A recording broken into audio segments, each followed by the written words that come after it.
A still-burning cigarette was set on an ornate and hideously brown dresser. The woman who'd abandoned it was in the kitchen, pouring herself a glass of water. The apartment was cramped, the blinds were closed shut. An off-coloured yellow filtered in, making visible all of the dust in the air. The yellow light stained everything in its reach, like spilled tea on a newspaper. The unmade bed had been artfully scrunched up. She had dreams of becoming a sculptor. After refusing to turn a light on, the apartment was polluted with an inky blackness, an unavoidable emptiness and a vast plain of dried up hope. She started to shake. Her white knuckles were rubbed raw. She was shaking because there was a dead man lying in her porcelain bathtub. Well, it wasn't her bathtub. It belonged to the landowner of Frankie's Inn, a small motel chain in Yonkers, New York. The dead man, whose name she didn't know, had died in the last hour. He was in his 30s at least. He had a big black ring around his eye from before she'd met him, and a hook scar that went from his left eye to his left ear.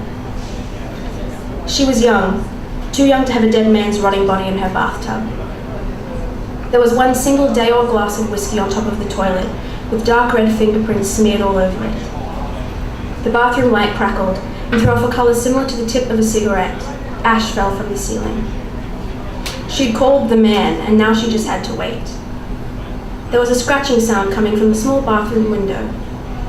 When she'd opened it with a great struggle, a white cat with one single black spot on its back leapt in.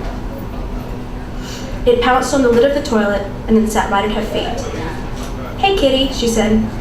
The cat said, "You should clean up." She blinked slowly and then blinked once more.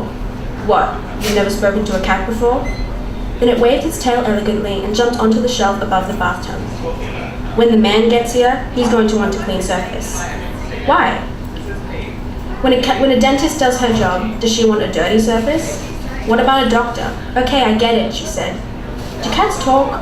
Did I have a stroke?" The cat blinked slowly at her.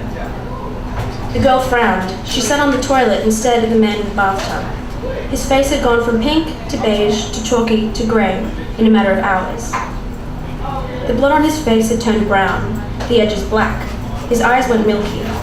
She reached for the pack of cigarettes on the bathroom sink and plucked out her little black lighter from her bra.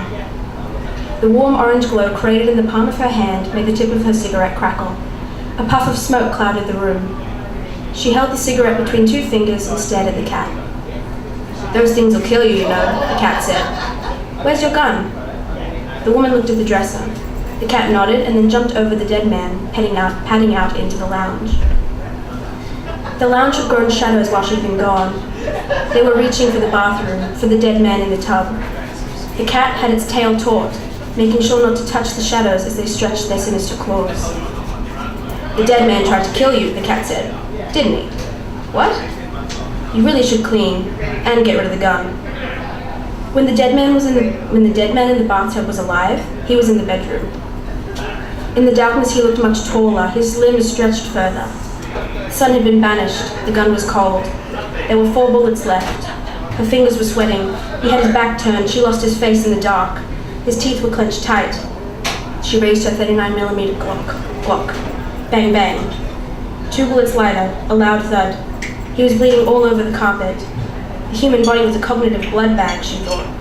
The cloud of red had settled on the bed. The cat stood in the hallway.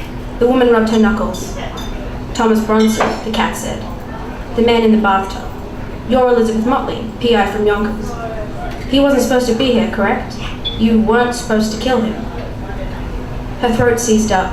She knelt down and singed the carpet with her cigarette. "I just have to wait for the man to arrive." The cat nodded. The yellow had almost disappeared completely in the lounge. Thomas Bronson turned blue. The cigarette on the dresser turned black. The man arrived.